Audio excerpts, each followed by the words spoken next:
రాజా Sandow. మీలో ఎంతమంది ఈయన పేరు విని ఉంటారో తెలీదు.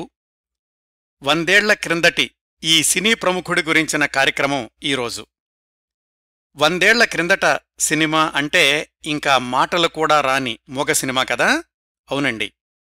మూకీ సినిమాల రోజుల్నుంచే వెండి తెరమీద తన ప్రతిభ నిరూపించుకున్న కళాకారుడు.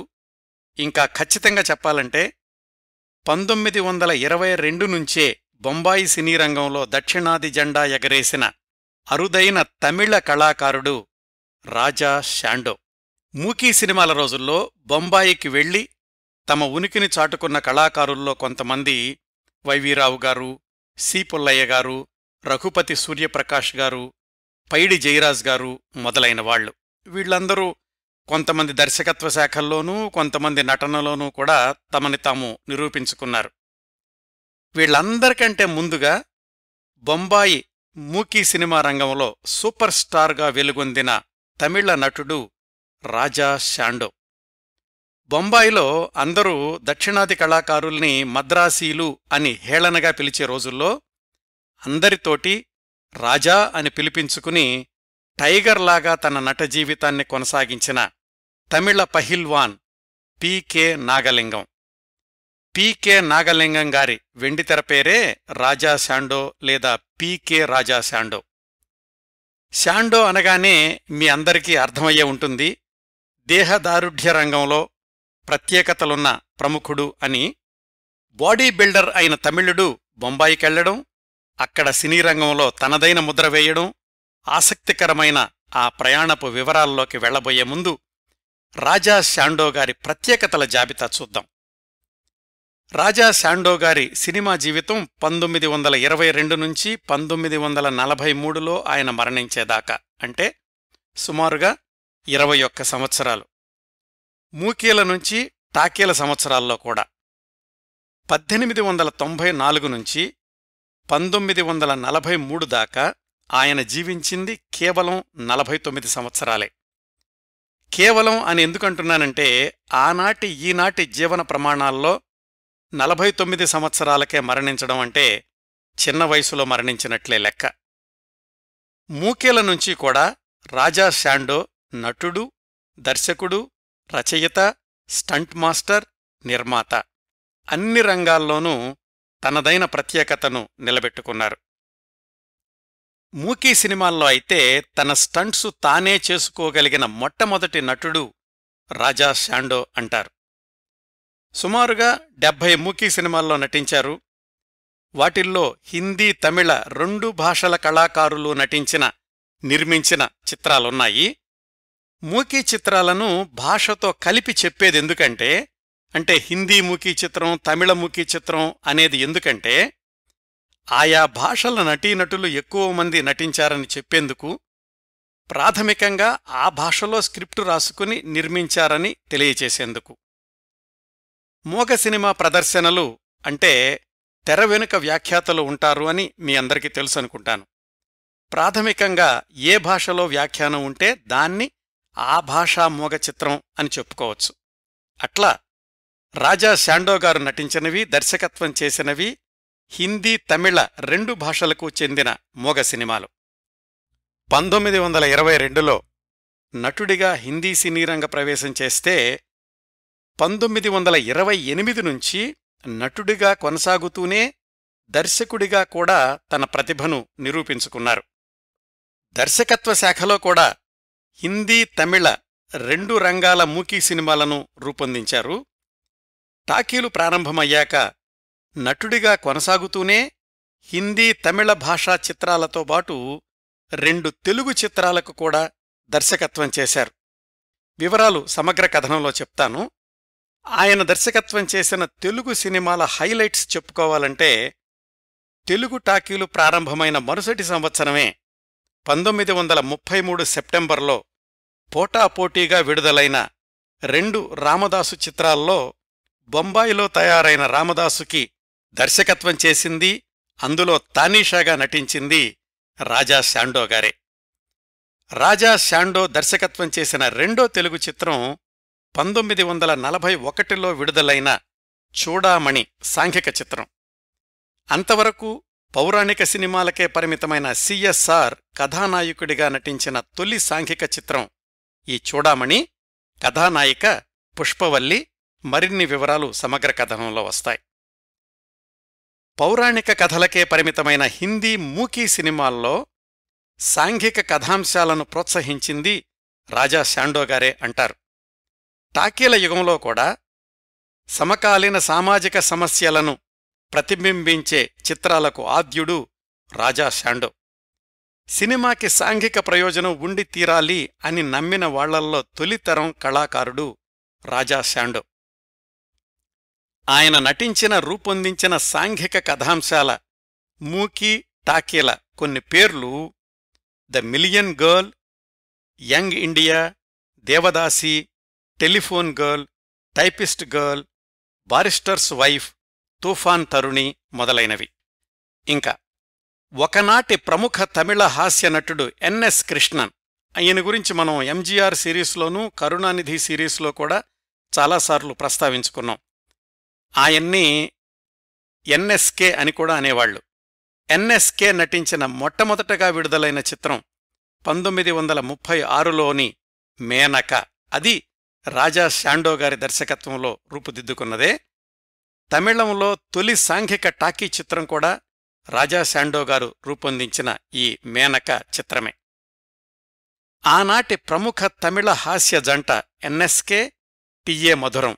వాళ్లు జంటగా నటించిన మొట్టమొదటి చిత్రం వసంతసేన దర్శకుడు మనం మాట్లాడుకుంటున్న రాజా శాండోనే.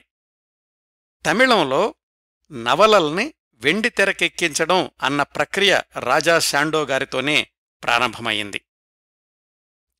అలాగే పురాణ కథల్ని సమకాలీన సాంఘిక కథలుగా మార్చి సినిమాలు తీసిన తొలితరం తమిళ దర్శకుడు రాజా శాండో. అలాంటి సినిమాలకి ఆయన పబ్లిసిటీలో వ్రాస్తుండేవాళ్లట, don't miss to see your own story అని. సినిమా టైటిల్స్లో కేవలం చిత్ర నిర్మాణ సంస్థ పేరు, దర్శకుడి పేరు మాత్రమే కొనసాగుతున్న రోజుల్లో వెండితెర మీద నటీనటుల పేర్లు, సాంకేతిక నిపుణుల పేర్లు కూడా ఉండాలి అని పట్టుబట్టి సాధించిన కళాకారుడు రాజా శాండో. రాజా శాండో గురించి వ్రాస్తూ చాలా చోట్ల sadly neglected figure of Indian cinema అని, తమిళ సినిమా పరిశ్రమ ఎప్పుడో మర్చిపోయిన ప్రముఖుడు అని వ్రాస్తుంటారు. కాని ఆ రోజుల్లో ఆయన వైభవం ఎలా ఉండేదంటే, 1943లో ఆయన చనిపోతే మధ్యలో ఆగిపోయిన సినిమాల్లోని దృశ్యాలు, పాత సినిమాల్లో వాడకుండా వదిలేసిన ఆయన నటించిన దృశ్యాలు 1953 దాకా 1 డజను తమిళ సినిమాల్లో, 5-6 హిందీ సినిమాల్లో వాడుకున్నారు. అంటే రికార్డుల పరంగా చెప్పాలంటే రాజా శాండో మరణించిన 10 ఏళ్లదాకా ఆయన నట జీవితం కొనసాగుతూనే ఉందన్నమాట. బహుశా ఇది ప్రపంచ రికార్డు అయ్యుండాలి. ఆయన దర్శకత్వం చేసిన చిట్టచివరి తమిళ చిత్రం అరైచ్చిమణి సినిమాకి ఎడిటర్గా పనిచేసిన పంజు, ల్యాబొరేటరీ ఇన్ఛార్జిగా పనిచేసిన కృష్ణన్, వీళ్ళిద్దరూనే భవిష్యత్తులో దర్శకత్వ జంట కృష్ణన్ పంజు అయ్యారు. అనేక సూపర్ డూపర్ హిట్ తమిళ తెలుగు చిత్రాలను రూపొందించారు. వాళ్ళిద్దరూ సినీరంగ ప్రవేశం చేసింది రాజా శాండోగారి చివరి చిత్రం ద్వారానన్నమాట. ప్రముఖ తమిళ నటుడు, రాజకీయ నాయకుడు, తమిళ పేద ప్రజల పాలిటి పెన్నిధి ఎంజీఆర్ తన ఆత్మకథలో 1 అధ్యాయం మొత్తం రాజా శాండోగారి గురించే వ్రాసుకున్నారు. అంటే ఆ రోజుల్లో రాజా శాండోగారికున్న క్రేజ్ అర్థం చేసుకోవచ్చు. ఇదండి పీకే నాగలింగం రాజా శాండో, పీకే రాజా శాండో గారి గురించిన ఉపోద్ఘాతం. సమగ్ర కథనంలోకి వెళ్లబోయే ముందు ఈ కార్యక్రమ రూపకల్పన కోసం నేను సంప్రదించిన వనరుల జాబితా చెప్తాను. రాజా శాండో గారి గురించిన సమగ్ర సమాచారం ఎక్కడా ఒకచోట లభ్యం కావడం లేదు. ప్రముఖ తమిళ సినీ జర్నలిస్ట్ స్వర్గీయ రాండార్ గై 2010లో హిందూ పత్రికలో రాజా శాండో గారి గురించి వ్రాసిన 3 భాగాల వ్యాసంలో మొదటి భాగం మాత్రమే దొరికింది నాకు. బీడి గార్గే అనే ఆయన సమకూర్చిన 1996లో ప్రచురితమైన సో మెనీ సినిమాస్ అనే పుస్తకంలోనూ, ఆశిష్ రాజ్యాధ్యక్ష పాల్ విల్మ్యాన్లు వ్రాసిన ఎన్సైక్లోపీడియా ఆఫ్ ఇండియా సినిమా అనే పుస్తకంలోనూ రాజా శాండో గారి మూకీ సినిమాల గురించిన కొంత సమాచారం లభించింది. రాజా శాండో హిందీ సినిమా రంగం నుంచి తమిళ సినిమా రంగానికి వచ్చేసినా బొంబాయిలో ఆయనకి ఎంత క్రేజ్ ఉందో తెలుసుకోవడానికి 1938, 1943 ఆ మధ్య సంవత్సరాల్లోని ఫిల్మ్ ఇండియా పత్రికల్ని సంప్రదించాను. ఎంజీఆర్ ఆత్మకథలోని అధ్యాయానికి శశి శ్రీకాంత్ గారు వ్రాసిన ఆంగ్లానువాదం చదివాను. ఇవన్నీ చదివాక రాజా శాండో గారి కుటుంబం గురించిన వివరాలు తెలుసుకోవడానికి అనుకోకుండా వారి మనవరాల గారితో మాట్లాడే అవకాశం లభించింది. ఆమె పేరు భువనేశ్వరి గారు. రాజా శాండో గారి దత్తపుత్రిక సీతగారి అమ్మాయి. ఈ సీతగారే తరువాతి రోజుల్లో రక్తకన్నీరు సీతగారు అయ్యారు. అదేంటి, ఎక్కడో తమిళనాడులోని రాజా శాండో గారికి కాకినాడలో పుట్టిన సీతగారు దత్తపుత్రిక ఎలా అయ్యారు అనే సందేహం వస్తోంది కదా. ఆ వివరాలు ఈ కార్యక్రమం చివర్లో రాజా శాండో గారి వ్యక్తిగత విశేషాలలో భాగంగా చెప్తాను. ఎప్పట్లాగానే ఇన్ని మూలాల నుంచి సేకరించిన సమాచారాన్ని ఒక క్రమపద్ధతిలో అమర్చి మనదైన కథనంతో వీలైనంత ఖచ్చితత్వంతో ఈ కార్యక్రమాన్ని మీ ముందుకు తీసుకొస్తున్నాను. ఆయా రచయితలకు, ముఖ్యంగా రాజా శాండో గారి మనవరాలు భువనేశ్వరి గారికి, రాజా శాండో గారి అబ్బాయి అంటే భువనేశ్వరి గారి మేనమామ శ్రీనివాసులు గారికి హృదయపూర్వకంగా కృతజ్ఞతలు తెలియచేస్తున్నాను. ఇప్పుడు రాజా శాండో గారి జీవిత విశేషాల్లోకి వెళదాం. రాజా శాండో అసలు పేరు పీకే నాగలింగం. పీకే అంటే ఏమిటో ఏ చరిత్రకారుడు వ్రాయకపోవడం విచిత్రం. వాళ్ళ అబ్బాయిని అడిగినాగాని పీకే అంటే ఎక్స్పాన్షన్ ఏంటో చెప్పలేకపోయారు. రాండార్గై వ్రాసిన వ్యాసం ప్రకారం నాగలింగం పుట్టింది తమిళనాడులోని పొల్లాచిలో. పుట్టిన తేదీ 1894 జూన్ 10. కొన్ని చోట్ల 1895 అని కూడా వ్రాశారు. అయితే ఆయన మరణించినప్పుడు వచ్చినటువంటి వార్తాపత్రికలో 49 సంవత్సరాలు అని ఉంది కాబట్టి ఆయన పుట్టిన తేదీ 1894 అని చెప్తున్నాను. ఆయన బాల్యం పొల్లాచిలోనే గడిచింది. వాళ్ల నాన్నగారు చనిపోయాక వాళ్ల అన్నయ్య దగ్గరకు పుదుక్కోట్టై వెళ్లారు. అందుకనే చాలా చోట్ల రాజా శాండో గారి పుట్టిన ఊరు పుదుక్కోట్టై అనుంటుంది. పుట్టుకతోనే దృఢకాయుడు కావడంతో చిన్నప్పట్నుంచి వ్యాయామం, కసరత్తులు, మల్లయుద్ధాలు, శరీర దారుఢ్యాన్ని పెంచుకోవడం లాంటి వైపు ఆకర్షితుడయ్యాడు. ఆ క్రమంలో చక్కటి శరీరాకృతిని సంతరించుకున్నాడు. 15 ఏళ్ల వయసుకే దృఢంగా 10 మందిని ఒకేసారి ఎదిరించగలిగే బలవంతుడిగా తనని తాను తీర్చిదిద్దుకున్నాడు నాగలింగం. చదువు సంగతి పక్కనబెట్టి సొంతంగా వ్యాయామశాల ప్రారంభించాడు పుదుక్కోట్టైలోనే. తన వ్యాయామశాలలో ఔత్సాహికులకు శిక్షణనివ్వడంతో పాటుగా తాను సొంతంగా వివిధ నగరాలకు వెళ్లి వ్యాయామ ప్రదర్శనలు ఇస్తుండేవాడు. కుస్తీ పోటీల్లో పాల్గొంటూ ఉండేవాడు. కొంతకాలం తాత్కాలికంగా కొన్ని సర్కస్ కంపెనీల్లో కూడా పనిచేశాడు. ఆ నోట నాగలింగం గారి ఖ్యాతి రాష్ట్రాల సరిహద్దులు దాటి బొంబాయి దాకా పాకింది. ఆ రోజుల్లో బొంబాయిలో ఒమర్ సొభానీ అనే ధనవంతుడైన వ్యాపారవేత్త ఉండేవాడు. వాళ్ల కుటుంబమంతా పత్తి వ్యాపారం చేస్తూ ఉండేవాళ్లు. తర్వాత రోజుల్లో ఈ ఒమర్ సొభానీనే మహాత్మాగాంధీ శిష్యుడై స్వాతంత్ర్య పోరాటంలో పాల్గొన్నాడు. మహాత్మాగాంధీ నడిపిన యంగ్ ఇండియా పత్రికకు కొన్ని రోజులు సారథ్యం కూడా వహించాడు. ఆ ఒమర్ సొభానీ జీవితంలో ఈ స్వాతంత్ర్యోద్యమ దశ ప్రారంభం కాకముందు కుస్తీ పోటీలు, వ్యాయామం పట్ల చాలా ఆసక్తిగా ఉండేవాడు. తమిళనాడులోని నాగలింగం గురించి తెలుసుకుని ఆయన్ను బొంబాయి పిలిపించాడు ఒమర్ సొభానీ. తనకి తనలాగా ధనవంతులైన మిత్రులకు కుస్తీ పోటీల్లో శిక్షణనివ్వడానికని కొన్నాళ్లు బొంబాయిలోనే ఉండే ఏర్పాట్లు చేశాడు. ఇదంతా సుమారుగా 1918 ప్రాంతాల్లో నాగలింగంకి 24 సంవత్సరాల వయసులో జరిగుండాలి. నాగలింగం బొంబాయిలోని ధనవంతులకు కుస్తీ పోటీల్లో శిక్షణనిస్తూ ఉన్నాడు అన్న విషయాన్ని బాంబే క్రానికల్ అనే పత్రికా విలేకరి బీజీ హెరిన్మన్ అనే ఆయన తన పత్రికలో ఒక వ్యాసం వ్రాశాడు. ఆ వ్యాసం నాగలింగం బొంబాయి మజిలీని తీరిక లేకుండా చేసింది. వివిధ స్కూళ్ళు, కాలేజీలు, క్లబ్బుల నుంచి ఆయన ప్రదర్శనల కోసం, శిక్షణ కోసం ఆహ్వానాలందాయి. భారతదేశపు వైస్రాయి భార్య లేడీ విల్లింగ్టన్ కూడా ఒకసారి నాగలింగం వ్యాయామ ప్రదర్శనను, కుస్తీ పోటీల ప్రదర్శనను చూసి ఆయనను అభినందించారు. ఆ రోజుల్నుంచే దక్షిణాది వాళ్లు అంటే మిగతా రాష్ట్రాల వాళ్లు మద్రాసీలు అని చులకనగా పిలుస్తూ ఉండేవాళ్లు. నాగలింగం గారు కేవలం శారీరకంగానే కాదు, మానసికంగా కూడా చాలా ధైర్యవంతుడు, ఆత్మాభిమానం ఉన్నవాడు. మద్రాసీ అని పిలిపించుకోవడం ఇష్టం ఉండేది కాదు. అప్పటికే వ్యాయామాల్లోనూ, కుస్తీ పోటీల్లోనూ తనకంటూ ఒక స్థాయి తెచ్చుకున్నాడేమో. సుమారుగా ఆ ప్రాంతాల్లోనే తన పేరుని రాజా శాండోగా మార్చుకున్నాడు. రాజా అనేది రాజసాన్ని, ఠీవిని సూచించే భాగమైతే, శాండో అనేది సాధారణంగా చాలామంది వస్తాదులు తమ పేరుకు ముందో తర్వాతో ఉపయోగించుకునేవాళ్లు. దానికి కూడా ఒక కారణం ఉందండి. ఆ రోజుల్లోనే యూగాన్ శాండో అనే జర్మనీకి చెందిన వస్తాదు ఉండేవాడు. ఆ తర్వాత ఖ్యాతి గడించిన ఆయన గురించి ప్రపంచంలోని అన్ని పత్రికలు వ్రాస్తూ ఉండేవి. ప్రపంచమంతా తిరిగి ప్రదర్శనలిస్తుండేవాడు. బొంబాయిలో కూడా ఒకసారి ఆయన కుస్తీ పోటీల ప్రదర్శన ఇచ్చాడు. ఆయన స్ఫూర్తితో భారతదేశంలోని వస్తాదులు చాలామంది శాండో అనే పదాన్ని తమ పేరులో ఒక భాగం చేసుకున్నారు. అట్లా పీకే నాగలింగం రాజా శాండోగా బొంబాయిలో పేరు తెచ్చుకున్నారు. తర్వాత దశాబ్దాల్లో జంతువుల సినిమాలు నిర్మించిన చిన్నప్పదేవర్ను కూడా శాండో చిన్నప్పదేవర్ అంటుండేవాళ్లు. ఆ విధంగా బొంబాయిలో స్థిరపడ్డ రాజా శాండోకి చిన్నప్పట్నుంచే సినిమాలంటే చాలా ఆసక్తిగా ఉండేది. సినిమా అంటే ఇంకా మూకీ సినిమాలే కదా ఆ రోజుల్లో.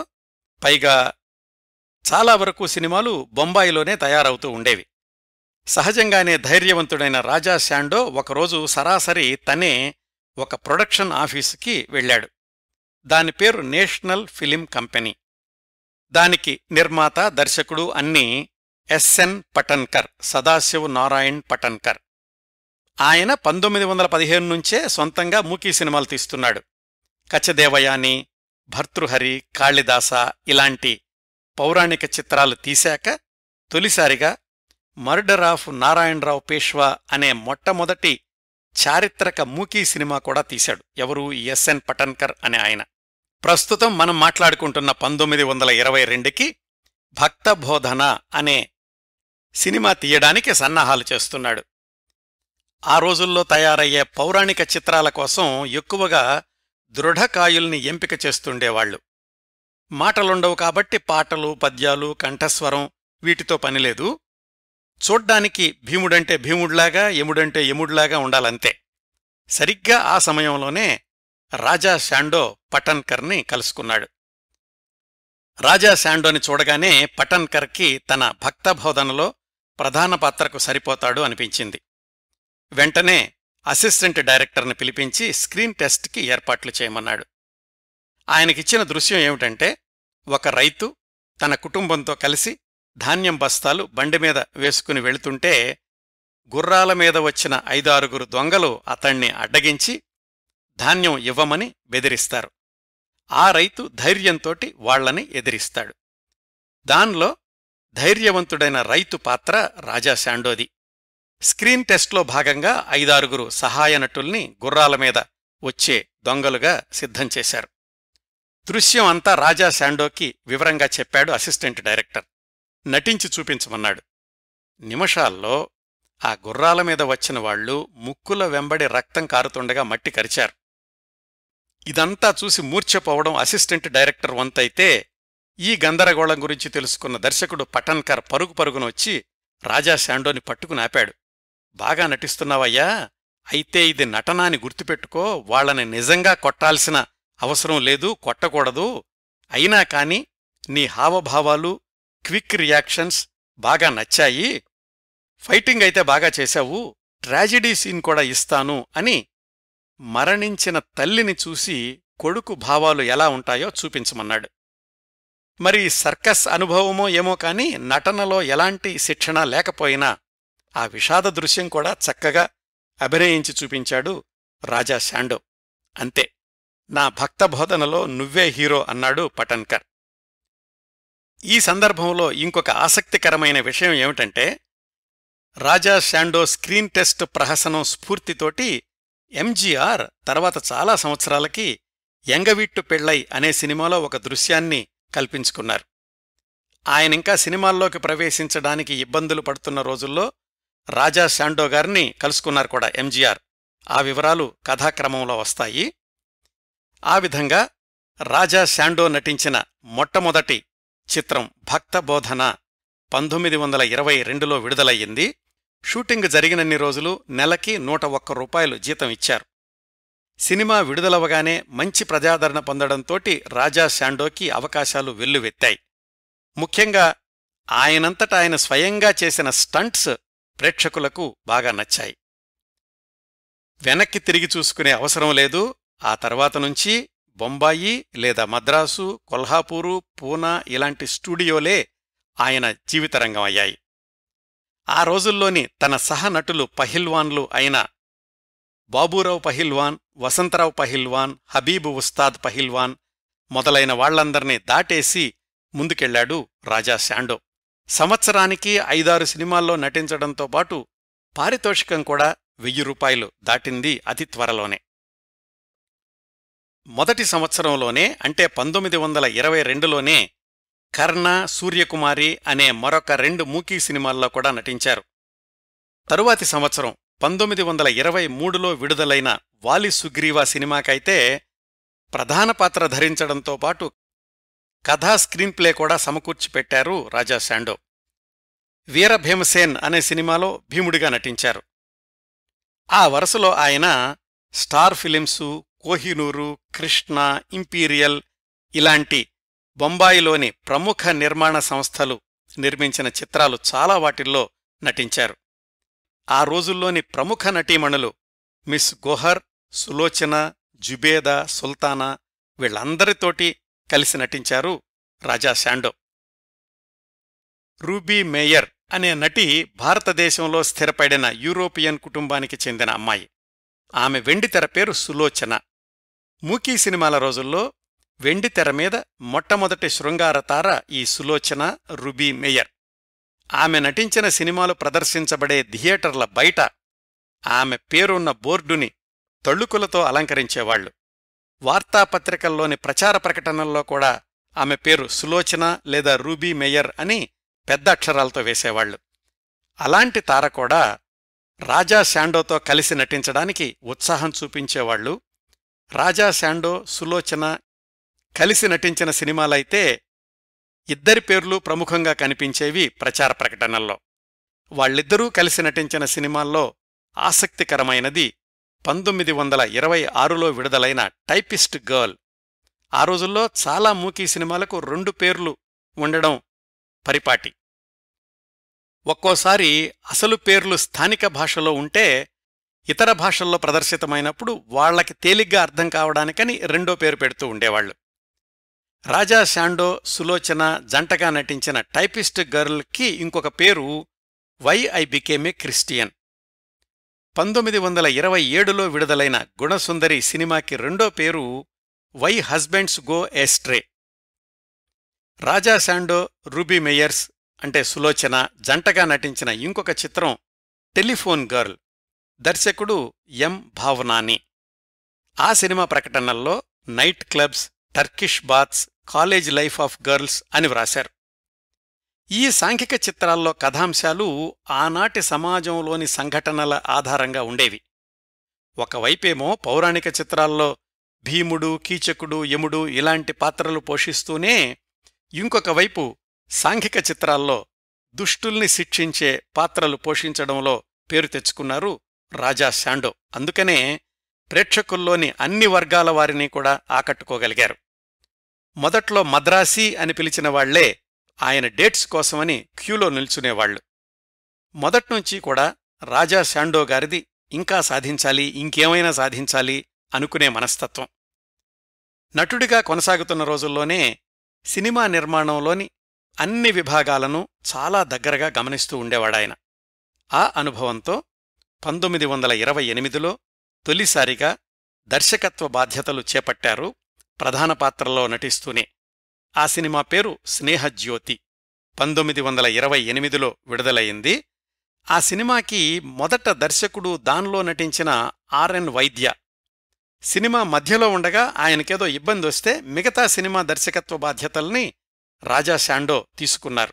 అంటే ఆ సినిమాకి ఆయన పాక్షిక దర్శకుడు అని చెప్పుకోవచ్చు. రాజా శాండో నటించిన విమల, గుణసుందరి ఇలాంటి సినిమాలకు దర్శకత్వం చేసిన చందూలాల్ షా రంజిత్ ఫిలిమ్స్ అనే కంపెనీని ప్రారంభించినప్పుడు దానిలో రాజా శాండో, ఆయనతో కలిసి నటించిన హీరోయిన్ గోహర్లు కూడా భాగస్వాములుగా చేరారు. ఆ విధంగా రాజా శాండో కేవలం తన నటనకే పరిమితం కాకుండా బొంబాయిలోని సినీ పరిశ్రమలో ముఖ్య భాగమయ్యారు. తమిళనాడు నుంచి వెళ్లిన ఒక పహిల్వాన్ బొంబాయి చిత్ర పరిశ్రమలో అంతగా స్థిరపడిపోవడం ఆ రోజుల్లో చెప్పుకోదగ్గ విశేషమే. ఇట్లా 1922 నుంచి 7 ఏళ్లు బొంబాయిలో కొనసాగాక సొంత భాష తమిళంలో ఒక మూకీ సినిమాకి పూర్తిస్థాయి దర్శకుడిగా పనిచేసే అవకాశం లభించింది.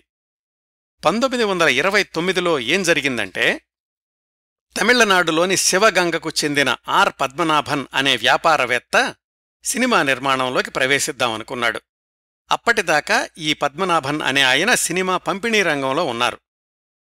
ఆ క్రమంలో సినిమా పరిశ్రమతో కూడా పరిచయాలేర్పడ్డాయి. కెమెరా, ఫిలిం ప్రాసెసింగ్, ఎడిటింగ్ ఇలాంటి విభాగాలు ఎలా పనిచేస్తాయో తెలుసుకున్నారు. ఈ విధంగా సినిమా నిర్మాణం మీద కాస్త అవగాహన వచ్చాక మద్రాసులోని ట్రిప్లికేన్లో అసోసియేటెడ్ ఫిలిమ్స్ స్టూడియోని ప్రారంభించారు ఆర్ పద్మనాభన్. ఆ స్థానంలో తర్వాత పారగాన్ థియేటర్ వచ్చింది. అఫ్కోర్స్ ఇప్పుడు ఆ ప్రాంతంలో అన్ని అపార్ట్మెంట్లే ఉన్నాయనుకోండి. మనం మాట్లాడుకుంటోంది 100 ఏళ్ల క్రిందట.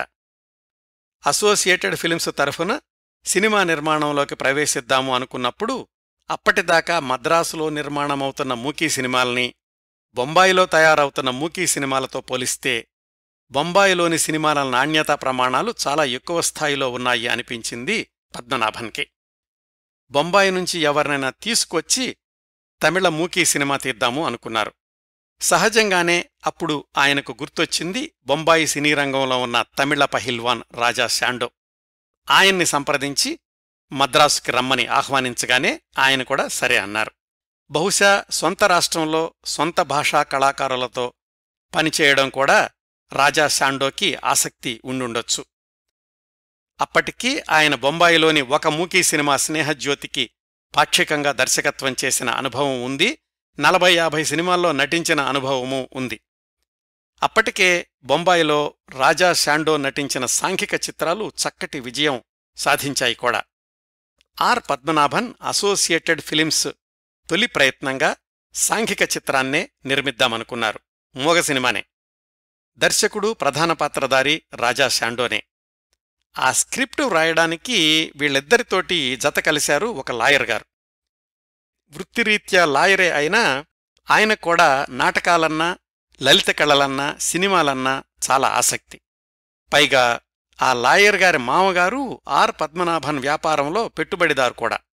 ఆ పరిచయంతో లాయర్ గారిని తమ బృందంలో చేర్చుకున్నారు నిర్మాత ఆర్ పద్మనాభన్, దర్శకుడు రాజా శాండో. ఆ లాయర్ గారే తమిళ సినీ భీష్ముడు కె సుబ్రహ్మణ్యం గారు. ఆయన గురించి నేను 7-8 సంవత్సరాల క్రిందట పూర్తిస్థాయి కార్యక్రమం చేశాను. తర్వాత రోజుల్లో ఈ కె సుబ్రహ్మణ్యం గారు సొంతంగా స్టూడియో పెట్టారు. ఎంఎస్ సుబ్బలక్ష్మి గారిని వెండితెరకు పరిచయం చేశారు. ఎంకే త్యాగరాజ భాగవతార్ని సూపర్ స్టార్ని చేశారు. తమిళంలో సాంఘిక సమస్యల మీద సినిమాలు నిర్మించి ప్రభుత్వంతో ఢీకొట్టారు. ఆ సుబ్రహ్మణ్యం గారి అమ్మాయే ప్రముఖ నర్తకి పద్మా సుబ్రహ్మణ్యం గారు. ఆయన ముని మనవడు తమిళ సినీ రంగంలోని సంగీత దర్శకుడు అనిరుద్ధ్. తర్వాత రోజుల్లో అంత చరిత్ర సృష్టించిన కె సుబ్రహ్మణ్యం గారు తొలి సినిమా పాఠాలను ఇప్పుడు మనం మాట్లాడుకుంటున్న రాజా శాండో గారి దగ్గర నేర్చుకున్నారన్నమాట. వాళ్ల కలయికలో రూపొందిన తొలి చిత్రం అనాథై పెణ్, అనాథ బాలిక. ఇది రాజా శాండో గారికి పూర్తిస్థాయి దర్శకుడిగా మొట్టమొదటి చిత్రం. తమిళంలో కూడా మొట్టమొదటి చిత్రం. మూకీ చిత్రమే అనుకోండి. కథా స్క్రీన్ప్లే కె సుబ్రహ్మణ్యం గారు సమకూరిస్తే తర్వాత రోజుల్లో ప్రముఖ తార అయిన టిపి రాజ్యలక్ష్మి కథానాయికగా శాండో గారి పక్కన నటించారు. తమిళనాడులో కూడా అప్పటిదాకా పౌరాణిక మూకీ చిత్రాలనే చూస్తున్న ప్రేక్షకులకు రాజా శాండో గారు రూపొందించిన అనాథై పెణ్ కొత్త ప్రపంచాన్ని చూపించింది. సాంఘిక చిత్రం, పైగా తమ చుట్టూ ఉన్న సమస్యల్ని చిత్రించేసరికి ఇది మా సినిమా అనుకున్నారు నిజంగానే. ఆ సినిమా విజయంతో మరికొన్నాళ్లు మద్రాసులోనే ఉండి మూకీ సినిమాల దర్శకత్వాన్ని కొనసాగించక తప్పలేదు రాజా శాండో గారు. ఆ వరుసలో ఆయన రూపొందించిన వాటిల్లో అస్పృశ్యత సమస్య మీద రూపొందించిన నందనార్, పురుషాధిక్య సమాజంలో స్త్రీలు పడే బాధల్ని చిత్రించిన రాజేశ్వరి ముఖ్యమైనవి. రాజేశ్వరి సినిమాకి మూలం నల్ల తంగళ్ అనే జానపద కథ. భర్త వదిలేసిన భార్యాపిల్లలు పడే కష్టాలు. మూకీ సినిమాల్లోనే ఇలాంటి కథాంశాలను స్పృశించడం రాజా శాండో గారు చేసిన అద్భుతమైన, విజయవంతమైన ప్రయోగం 100 ఏళ్ల క్రిందట. ఆయనట్లా మద్రాసులో మూకీ సినిమాలతో తీరిక లేకుండా ఉన్న రోజుల్లోనే అక్కడ బొంబాయిలో టాకీ సినిమాల యుగం మొదలయింది. ఆ వేగాన్ని అందుకోవడానికి మళ్లీ రాజా శాండో తన పాత పరిశ్రమ అయిన బొంబాయికి వెళ్లారు. ఆయన నటించిన తొలి హిందీ టాకీ చిత్రం 1932లో విడుదలైన శ్యామ్ సుందర్. సరస్వతీ సినీటోన్ వాళ్లు రూపొందించిన హిందీ, మరాఠీ ద్విభాషా చిత్రం ఈ శ్యామ్ సుందర్. శ్రీకృష్ణుడు చిన్నప్పటి సంఘటనలతోటి రూపొందించిన ఈ సినిమాలో రాజా శాండో ఏ పాత్ర ధరించారో వివరాలు లభ్యం కావడం లేదు కాని పూనాలో నిర్మించబడిన తొలి టాకీ చిత్రం అది. అలాగే 25 వారాలు ఆడిన తొలి టాకీ చిత్రం కూడా ఈ శ్యామ్ సుందర్. ఒక సినిమా విడుదలయ్యాక కొన్నాళ్ల తర్వాత మరికొన్ని సీన్లు చేర్చడం అనే ప్రయోగం కూడా ఈ శ్యామ్ సుందర్తోనే మొదలైంది. ఈ సినిమా ఘన విజయంతో అప్పటికే మూకీ సినిమాలతో తెచ్చుకున్న తారాపథం వల్ల రాజా శాండో మరొక 3-4 సంవత్సరాలు బొంబాయి టాకీల్లోనే కొనసాగారు, ఎక్కువ సినిమాల్లో నటుడిగా. అంటే ఆయన ప్రయాణం ఎలా జరిగిందో చూడండి. బొంబాయి మూకీ సినిమాల నటుడు నుంచి మద్రాసు మూకీ సినిమాల దర్శకుడు, మళ్లీ బొంబాయి హిందీ టాకీల ప్రధాన నటుడు అయ్యారన్నమాట. చాలా తక్కువ చోట్ల గ్రంథస్థం చెయ్యబడిన ఆసక్తికరమైన విశేషం ఏమిటంటే 1933లో రాజా శాండో ఒక తెలుగు చిత్రానికి దర్శకత్వం చేశారు. అప్పటికీ తెలుగు సినిమాలు ఇంకా మద్రాసులో తయారవడం లేదు. ఒకవైపు కలకత్తా, లేకుంటే బొంబాయి, ఆ 2 ప్రధాన కేంద్రాలుగా తొలి సంవత్సరాల్లోని తెలుగు టాకీలు తయారవుతూ ఉండేవి. ఆ క్రమంలో బొంబాయిలోని ప్రధాన సినిమా నిర్మాణ సంస్థలు తెలుగు టాకీల నిర్మాణానికి పోటీపడ్డాయి. వాటిల్లో ఒకటి తొలి భారతీయ టాకీ సినిమా రూపొందించిన ఆర్ధీషేర్ ఇరానీకి చెందిన ఇంపీరియల్ కంపెనీ. అంతకు ముందే ఈ ఇంపీరియల్ కంపెనీ వాళ్ల సినిమాల్లో రాజా శాండో నటించి ఉండడంతోటి 1933లో రామదాసు తెలుగు సినిమా దర్శకత్వాన్ని రాజా శాండో చేతిలో పెట్టారు. సరిగ్గా అదే సమయంలో కలకత్తాలో పోటాపోటీగా మరొక తెలుగు రామదాసు నిర్మాణం జరిగింది. 2 రామదాసులు కొద్ది వారాల తేడాతో విడుదలయ్యాయి. అయితే రాజా శాండో దర్శకత్వం చేసిన రామదాసు తెలుగు చిత్రం ఎక్కువ కేంద్రాల్లో విడుదలైన దాఖలాల్లేవు. ఈ సినిమా గురించిన వార్త అయితే ఆంధ్రపత్రిక 1933 సెప్టెంబర్ 1 సంచికలో వచ్చింది. ఇది ఇంపీరియల్ కంపెనీ వాళ్లు తీస్తున్న మొట్టమొదటి తెలుగు చిత్రం. న్యూ ఇండియా కంపెనీ వాళ్లు రంగస్థలం మీద ప్రదర్శించిన రామదాసు నాటకాన్ని రాజా శాండో దర్శకత్వంలో సినిమాగా తీశారు.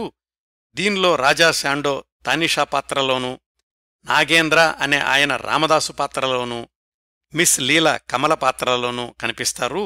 ఈ సినిమా రేపట్నుంచి అంటే 1933 సెప్టెంబర్ 2 నుంచి బొంబాయిలోని నేషనల్ టాకీస్ నందు ప్రదర్శించబడుతుంది అని ఆ వార్తలో వ్రాశారు. ఇంతకీ తమిళుడైన రాజా శాండో తెలుగు రామదాసుకి ఎలా దర్శకత్వం చేశారు? ఆ సినిమాలోని పాత్రధారుల్లో కమల పాత్రధారి లీల అని చెప్పుకున్నాం కదా, ఆమె ఎవరో కాదు, రాజా శాండో గారి భార్య, తెలుగింటి ఆడపడుచు. బహుశా తెలుగు సినిమా నిర్మాణ సమయంలో రాజా శాండో గారు తెలుగు అమ్మాయి అయిన భార్య లీలగారి సహకారం తీసుకుని ఉండొచ్చు. ఈ విషయాన్ని రాజా శాండో, లీలగారి అబ్బాయి శ్రీనివాసులు గారు ధృవపరిచారు కూడా. కథాక్రమం దెబ్బతినకుండా ఉండడానికి మరిన్ని రాజా శాండో గారి వ్యక్తిగత జీవిత విశేషాలు చివర్లో చెప్తాను. టాకీ సినిమాల రోజుల్లో కూడా రాజా శాండో గారు నటించిన ఎక్కువ శాతం హిందీ సినిమాలు సాంఘికాలు, సామాజిక సందేశాలున్నవి. ఉదాహరణకు 1934లో విడుదలైన ఇందిరా ఎంఏ ఆ సినిమాలో చదువుకున్న అమ్మాయి అమాయకుడైన అబ్బాయిని పెళ్లి చేసుకోవడానికి తిరస్కరించడం, ఆమె పెళ్లి చేసుకున్నతనేమో దుర్మార్గుడవడం, హీరోయిన్ తన తప్పు తెలుసుకోవడం ఇలా సాగుతుంది. అట్లాగే 1935లో విడుదలైన బారిస్టర్ వైఫ్లో పెళ్లి చేసుకోలేకపోయిన ప్రేయసీ ప్రియులు, వేరే వివాహం చేసుకున్న ప్రియురాలు తద్వారా వచ్చే పరిణామాలు. ఇందులో రాజా శాండో పబ్లిక్ ప్రాసిక్యూటర్గా నటించారు. ఇలా హిందీ టాకీల్లో నటుడిగా కొనసాగుతూ మళ్లీ రాజా శాండో దర్శకత్వం చేపట్టింది 1935లో విడుదలైన హిందీ చిత్రం రాత్ కీ రాణి సాంఘిక చిత్రం ద్వారా. దానిలో హీరో కూడా ఆయనే. ఈ విధంగా 3-4 సంవత్సరాల పాటు హిందీ టాకీల్లో నటించి దర్శకుడిగా కూడా మారాక మళ్లీ ఆయన మద్రాసులో ఒక తమిళ టాకీ చిత్రాన్ని రూపొందించే అవకాశం వచ్చింది. అది 1935లో విడుదలైన తొలి తమిళ సాంఘిక టాకీ చిత్రం మేనక. ఇది తమిళ సినిమా చరిత్రలో ఒక మైలురాయి. దీని దర్శకుడు రాజా శాండో అన్నమాట. ఈ చిత్రంలో ఆయన నటించలేదు. కారణం బహుశా ఆ మేనక చిత్రం రంగస్థలం నాటకం ఆధారంగా రూపొందడం, ఎక్కువ మంది నటీనటులు ఆ రంగస్థల నాటకంలో నటించిన వాళ్లే కావడం అయ్యుండొచ్చు. ఈ సినిమా నేపథ్యం గురించి కొన్ని ఆసక్తికరమైన విశేషాలు తెలుసుకుందాం. మేనక అనేది వడవూరు కె దురైస్వామి అయ్యంగారు వ్రాసిన సాంఘిక నవల. ఆ నవల ఆధారంగా 1930లలోని ప్రముఖ రంగస్థల కళాకారులు టీకేఎస్ బ్రదర్స్ మేనక పేరుతోనే ఒక నాటకం తయారుచేసి ప్రదర్శిస్తూ వచ్చారు. దాన్ని చూసిన కోయంబత్తూరుకు చెందిన సోమసుందరం, మొహిద్దీన్ అనే 2 వ్యాపార భాగస్వాములు సినిమాగా తీద్దాము అనుకుని షణ్ముగానంద టాకీ కంపెనీ అనే సంస్థను ప్రారంభించారు. తర్వాత రోజుల్లో ప్రముఖ చిత్ర నిర్మాణ సంస్థ జూపిటర్ పిక్చర్స్ని ప్రారంభించింది ఈ 2 నిర్మాతలే. మేనక సినిమా అనుకున్నాక దర్శకుడిగా రాజా శాండో గారిని సంప్రదించారు. అప్పటికీ రాజా శాండో బొంబాయిలోనే హిందీ సినిమాల్లో నటించడంలోనూ దర్శకత్వంలోనూ కూడా తీరిక లేకుండా ఉన్నారు. వీళ్ళిద్దరూ రాజా శాండో గారిని కలుసుకోవడానికి బొంబాయి వెళ్లారు. పెద్ద నటుడు, దర్శకుడు ఎంత గంభీరంగా ఉంటాడో, ఎలా మాట్లాడతాడో అనుకుంటూ వెళ్లిన 2 నిర్మాతలు అతి సాధారణంగా సాదాసీదాగా ఉండి ఆప్యాయంగా పలకరించిన రాజా శాండో గారిని చూసి ఆశ్చర్యపోయారు. అలా మొదలైంది మేనక చిత్రం షూటింగ్ బొంబాయిలోనే. వ్యక్తిగతంగా చాలా మామూలుగా ఉండే రాజా శాండో సెట్స్ మీద మాత్రం రింగ్ మాస్టర్లాగా ఉండేవాళ్లట. తాను అనుకున్న ఎఫెక్ట్స్ రావడానికి నటీనటులతోటి ఎన్నిసార్లైనా రిహార్సల్స్ చేయించేవాళ్లు. మేనక సినిమాలో హీరో హీరోయిన్లు సన్నిహితంగా ఉండే దృశ్యాలు, పలుచటి దుస్తులు వేసుకున్న నృత్య కళాకారిణులు ఆ కాలానికి చాలా ధైర్యంగా చిత్రీకరించారు రాజా శాండో. మేనక చిత్రం ఘన విజయం సాధించడమే కాకుండా మద్రాసు ప్రెసిడెన్సీ ప్రభుత్వం నుంచి అవార్డు కూడా దక్కించుకుంది. నటించిన సినిమాలు, దర్శకత్వం సినిమాలు కూడా వరుసగా విజయవంతం అవడంతో రాజా శాండో పట్టిందల్లా బంగారం అన్నట్లయింది. అటు హిందీలోనూ ఇటు తమిళంలో కూడా దర్శకుడిగా బిజీ అయిపోయారు. బొంబాయి, పూనా, మద్రాసు, కోయంబత్తూర్ తిరుగుతూ ఉండేవాళ్లు. వివిధ సినిమాల షూటింగులతోటి నటుడిగానూ దర్శకుడిగానూ హిందీలోనూ తమిళంలోనూ కూడా. ఆ రోజుల్లోనే జరిగిన ఒక ఆసక్తికరమైన సంఘటన గురించి ఎంజీఆర్ తన ఆత్మకథలో వ్రాసుకున్న విశేషాలు చెప్తాను. ఇది బహుశా 1937 ప్రారంభంలో జరిగుండాలి. ఎంజీఆర్ వయసు 19 సంవత్సరాలు. ఒక్క సినిమాలో చిన్న ఎక్స్ట్రా వేషం వేశారంతే. అప్పటికి రంగస్థలం మీద ఎంజీఆర్కి గురువులాంటివాడు కాళీ ఎన్ రత్నం అనే అనుభవజ్ఞుడైన కళాకారుడు. ఈ కాళీరత్నం అప్పటికే రాజా శాండో దర్శకత్వంలో వచ్చిన చంద్రకాంత అనే తమిళ సినిమాలో నటించాడు. ఆ పరిచయంతోటి ఎంజీఆర్ని రాజా శాండో దగ్గరికి తీసుకెళ్లాడు ఆ కాళీరత్నం. రాజా శాండో ఆ సమయానికి మైనర్ రాజమణి అనే తమిళ సినిమా నిర్మాణానికి సన్నాహాలు చేస్తున్నారు. దానిలో ఎంజీఆర్కి ఏదైనా వేషం ఉంటుందేమో అడుగుదామని కాళీరత్నం ఆయన్ని తీసుకెళ్లారన్నమాట. వాళ్ళిద్దరూ వెళ్లేసరికి రాజా శాండో పడకుర్చీలో కూర్చుని ఉన్నారట. వీళ్లను చూడగానే ఏం కాళీ, ఎలా ఉన్నావు, ఎవరీ కుర్రాడు అని అడిగారు రాజా శాండో. కాళీరత్నం ఎంజీఆర్ని పరిచయం చేసి విషయం చెప్పారు. అయితే ఈ కుర్రాడు కూడా మన చిన్నప్పలాగే చురుకైనవాడా అని అడిగాడటాయన. చిన్నప్ప అంటే పియు చిన్నప్ప, ఆ రోజుల్లో పేరున్న నటుడు. ఆయనది కూడా రాజా శాండో వాళ్ల ఊరే, పుదుక్కొట్టాయి. అవునండి, కుర్రాడు చాకులాంటివాడు, కావాలంటే పరీక్షించుకోండి అన్నాడు కాళీరత్నం. సరే చూద్దాం, ఎరా కుర్రాడా, ఏదైనా నాటకంలో సీన్ను నటించు చూపిస్తావా అని అడిగారు రాజా శాండో. ఎంజీఆర్ కాళీ వైపు చూశారు, ఏ సీన్ చేస్తే బావుంటుంది అన్నట్లుగా. కాళీ మనోహర నాటకంలో క్లైమాక్స్ సీన్లోని సంభాషణలు చెప్పమన్నాడు. అప్పటికి 10 ఏళ్లుగా నాటకాల్లో నటిస్తూ ఉన్నాడేమో ఎంజీఆర్ ఏమాత్రం తడుముకోకుండా గడగడ ఆ డైలాగ్స్ చెప్పేశారు భావయుక్తంగా. శబాష్ బిడ్డా, చురుకైనవాడివే, కాళీ నువ్వు కుర్రాన్ని బాగా ట్రైనింగ్ ఇచ్చినట్లున్నావు అని ఎంజీఆర్ భుజం మీద తట్టారు రాజా శాండో. ఆ భుజం తట్టడంలోనే తెలిసింది రాజా శాండో పహిల్వాన్ అని, అంత గట్టిగా ఉంది ఆ చేతి స్పర్శ అని వ్రాసుకున్నారు ఎంజీఆర్. ఇది బాగానే ఉంది, ట్రాజెడీ సీన్ కూడా ఏదైనా నటించి చూపించు అన్నారు మళ్ళీ రాజా శాండోనే. కాళీనే చెప్పాడు ఎంజీఆర్కి. రాజాని నీ తల్లి అనుకుని ఆయన కాళ్లు పట్టుకుని మనోహర నాటకంలోని చివరి దృశ్యం డైలాగ్స్ చెప్పమని.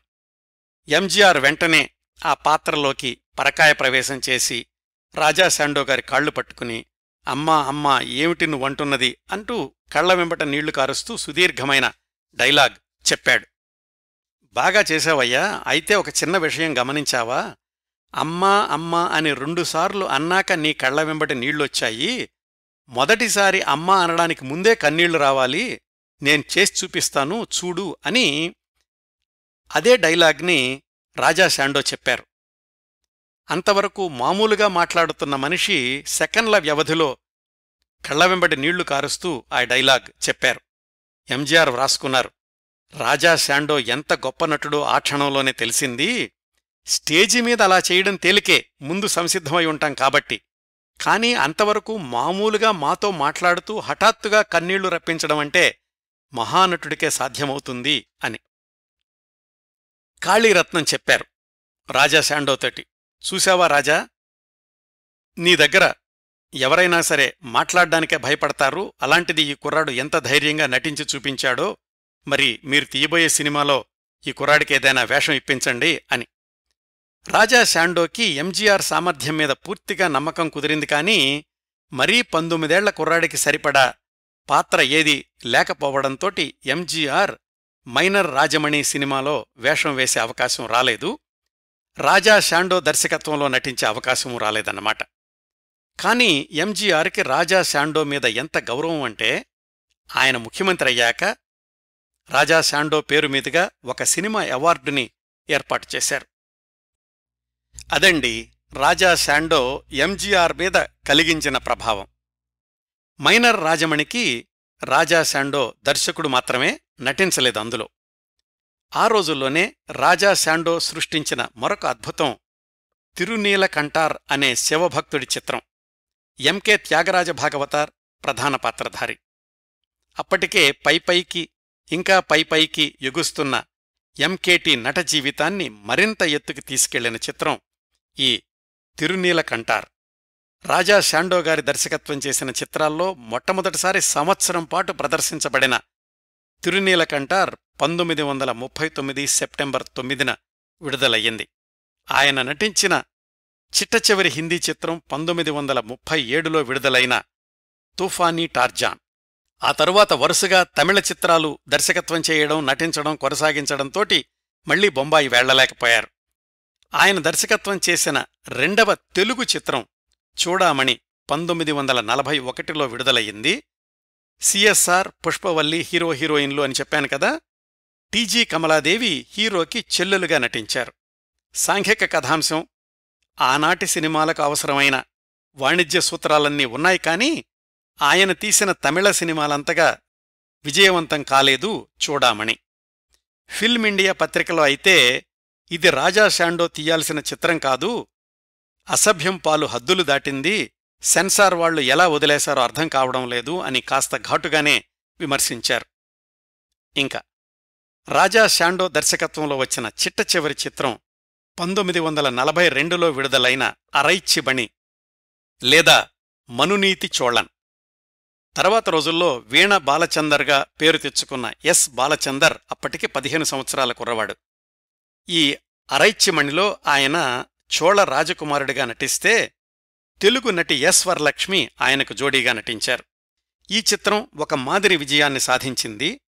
రాజా శాండో దర్శకత్వంలో ప్రారంభమై ఆయన మధ్యలో వదిలేసిన చిత్రం, ఆయన చివరిసారి స్టూడియో సెట్స్కి వెళ్ళింది ఎంకేటి నటించిన శివకవి. నిర్మాత పక్షిరాజా ఫిలిమ్స్ శ్రీరాములు నాయుడుతోటి విభేదాలు రావడంతో ఆ సినిమా నిర్మాణం మధ్యలో ఉండగానే రాజా శాండో దర్శకత్వం నుంచి తప్పుకున్నారు.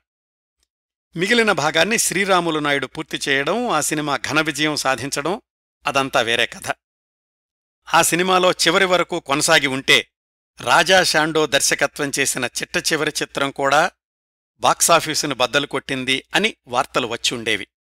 ఈ సినిమా కోయంబత్తూర్లో నిర్మాణమై 1943 ఏప్రిల్ 10న విడుదలయ్యింది.